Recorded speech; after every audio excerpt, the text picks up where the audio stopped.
Hello guys, Radhe Radhe. आज मैं आपको बताऊंगी triangle law of vector addition क्या होता है, किस तरीके से हम लोग वेक्टर का एडिशन कर सकते हैं। तो जब मान लो कि एक ए वेक्टर है जिसकी वैल्यू जो है 4 दी हुई है, या फिर 5 भी मान लो, कोई दिक्कत नहीं है, और एक बी वेक्टर है जिसकी वैल्यू 3 दी हुई है। मैंने बोला था कि वेक्टर को डिनोशन देते हैं इस तरीके से, ये मैग्नीट्यूड बताता है और ये डायरेक्शन बताता है, ठीक है। ये एरो की वैल्यू मैं बता रही हूँ। तो मान लेते हैं कि ए वेक्टर ऐसे है और बी वेक्टर ऐसे है। तो जैसे हम लोग पाइथागोरम थ्योरम से हम लोग को याद है कि हमारा ट्रायंगल तो ऐसे बनता है मैम, ट्रायंगल बिना एरो के ट्रायंगल तो ऐसे बनता है, ठीक है। उसी तरीके से एक वेक्टर लॉ आता है जिसको हम लोग क्या बोलते हैं, triangle law of vector addition, ठीक है। इसके हिसाब से आप रिजल्टेंट वैल्यू, मतलब जो फाइनल वैल्यू होता है उसको निकाल सकते हैं। तो ये जस्ट यही बात होती है। इसमें एक इम्पॉर्टेंट बात ये रहती है कि when the vectors are joined by head to tail, head to tail, ठीक है। जब दो वेक्टर्स, इसका हेड हो गया और इसका हेड टू टेल जॉइन है, ठीक है, तो ये जो वेक्टर होता है, तो मैं बताती हूँ, ये जो वेक्टर है, ए वेक्टर है और ये बी वेक्टर है, when they are joined by the, इसका एक का हेड और दूसरे का टेल, देन उनका एक रिजल्टेंट आता है जो कि अपोजिट मैनर में रहता है, अपोजिट सीक्वेंस में होता है।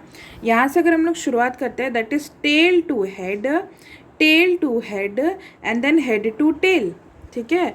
ये कहाँ से हम लोग कहाँ पे इस तरीके से रिप्रेजेंट करता है, टेल टू हेड एक वेक्टर का, देन टेल टू हेड दूसरे वेक्टर का। हमारा जो रिजल्टेंट आएगा वो हेड टू टेल आएगा, जिसको हम लोग रिजल्टेंट बोलते हैं, ठीक है। इसका एक जनरल सा फॉर्मूला है, आप डेरिवेशन पे मत जाओ, डेरिवेशन से कोई लेना देना भी नहीं रहता है। तो इसका आर इज इक्वल टू क्या होता है, resultant value is equal to क्या हो जाती है, that is root under A square की जो वैल्यू आएगी, देन बी स्क्वायर की जो वैल्यू आएगी, then 2a plus B cos theta. ये सारा टर्म जो है वो रूट अंडर के अंदर ही आता है, ठीक है। अब ऐसी बात रहती है, तो पहले मैं आपको इसका बेसिक इन्फॉर्मेशन दूंगी, उसके बाद एंगल्स बताऊंगी वेक्टर्स का, ठीक है।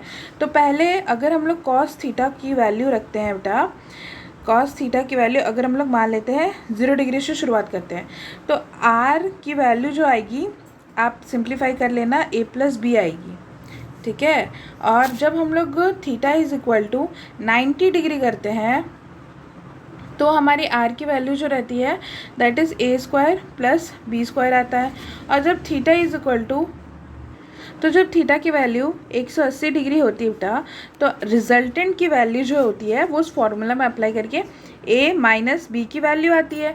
तो हम लोग एक रेंज निकालते हैं, ये प्लस है, एक रेंज निकालते हैं कि रिजल्टेंट का रेंज कहाँ से कहाँ तक का हो सकता है। तो रिजल्टेंट का रेंज जो रहता है वो ए माइनस बी से लेकर के ए प्लस बी तक हो सकता है, ठीक है। इतना तक इसका रेंज होता है। ये बहुत ज़्यादा याद होना चाहिए, इससे बहुत सारे क्वेश्चंस भी आते हैं। जैसे कि मैं आपको एक क्वेश्चन कराती हूँ, जैसे ए की वैल्यू जो रहती है, अगर हम लोग लेते हैं 5 और बी की वैल्यू जो रहती है वो 7, तो R maximum is equal to कितना हो सकता है, A plus B, that is 12, and R minimum is equal to कितनी हो सकती है, दैट इज़ 2। उसी तरीके से और एक मैं क्वेश्चन बताती हूँ। अब ये एक हमारा क्वेश्चन है, इसको हम लोग कैसे सॉल्व करेंगे, जैसे मैंने रेंज बताया, तो पहले हम लोग को पहले दो वाले ना वेक्टर्स ले लेना है, इन्हीं को हम लोग क्या मानेंगे, ए और बी, और जिनका रिजल्टेंट इसके रेंज में आता है वो क्या होता है, वो फोर्स जो रहेगा वो ऑब्जेक्ट को इक्विलिब्रियम में रख देगा, ठीक है। तो हम लोग शुरुआत से करते हैं।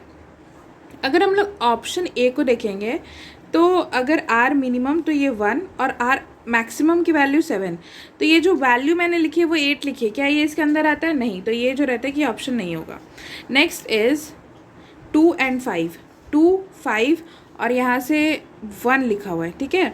तो ये वैल्यू भी तो नहीं आएगी देख करके लग रहा है। सी वाली वैल्यू भी आप देखो तो ये वैल्यू नहीं आने वाली है, क्योंकि अगर मैं प्लस भी करूँगी तो 10 आएगा, माइनस भी करूँगी तो 4 आएगा।